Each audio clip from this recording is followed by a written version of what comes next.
This is Optimal Health Daily, episode 1912. Is copper the bad boy in Alzheimer's disease? By Dr. Jenny Brockis of drjennybrockis.com. And I'm Dr. Neil, your very own personal narrator. Happy Monday and welcome back to another week of Optimal Health Daily. This is where I read to you from some of the best health and fitness blogs on the web, kind of like an ongoing audiobook, and always with a bit of my commentary at the end. I'm going to keep this intro nice and short, so let's get right to today's post as we optimize your life. Is copper the bad boy in Alzheimer's disease? By Dr. Jenny Brockis of drjennybrockis.com. Humans have been using copper for thousands of years, including fashioning it for jewelry items and for conduits to carry water as pipes, jugs, and cookware. It's also an essential trace mineral found in all human tissue. My mom swears by her copper bracelet in helping her to overcome some of the pain associated with her arthritis. There is something rather pleasing about the warm, slightly pinky color of copper that turns green with age. We need copper too.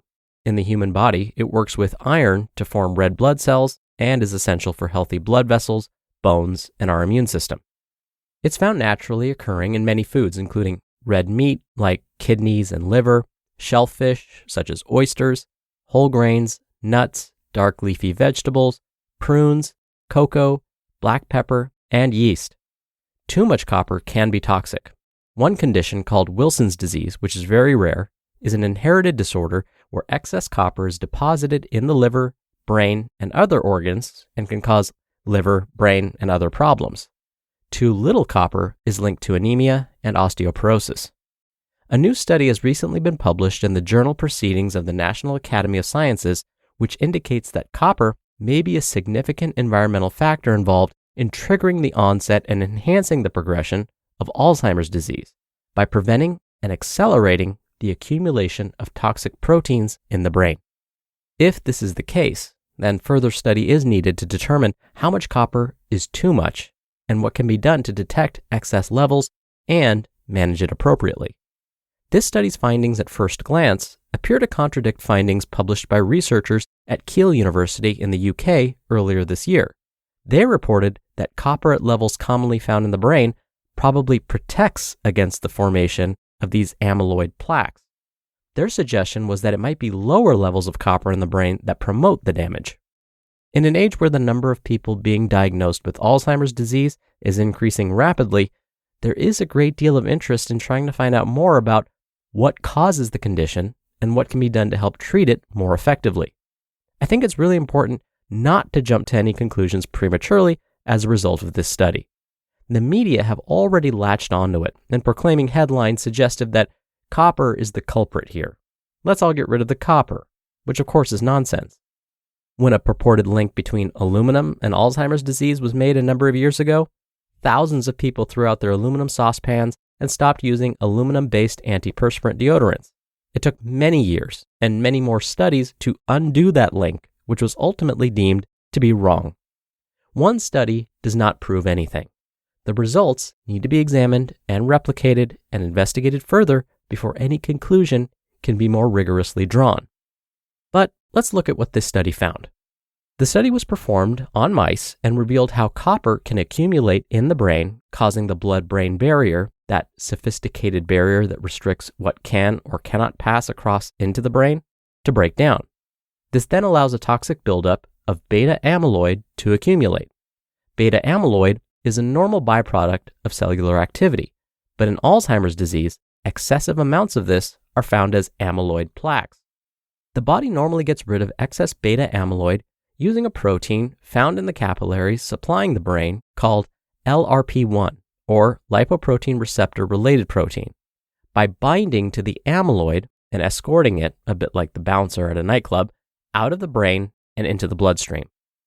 Dosing the mice with copper at levels that would be similar to 1/10 of what we as humans would normally consume in our water, according to current water quality standards, resulted in the copper interfering with LRP1 function by an oxidative process.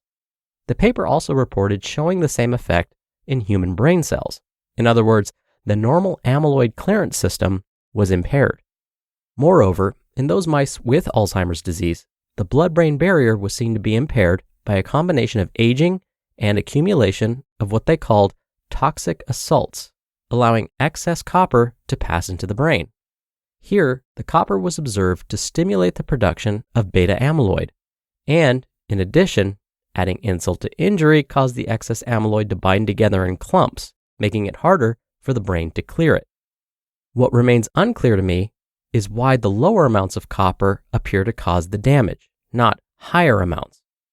Now, this study's findings do appear important, but they do, however, require clarification as to what this means to us and the implications that will need to be addressed in the future. You just listened to the post titled, "Is Copper the Bad Boy in Alzheimer's Disease?" by Dr. Jenny Brockis of drjennybrockis.com. Dr. Neil here for my commentary. Dr. Brockis mentioned how this idea of copper and Alzheimer's disease was discovered. They studied the effects of copper on mice. Now, studies using animals can be really helpful, not necessarily to make conclusions about how humans might respond to a similar study, but instead to argue for the need for human studies. In fact, when we think about the quality of research studies, animal studies are ranked pretty low on the list.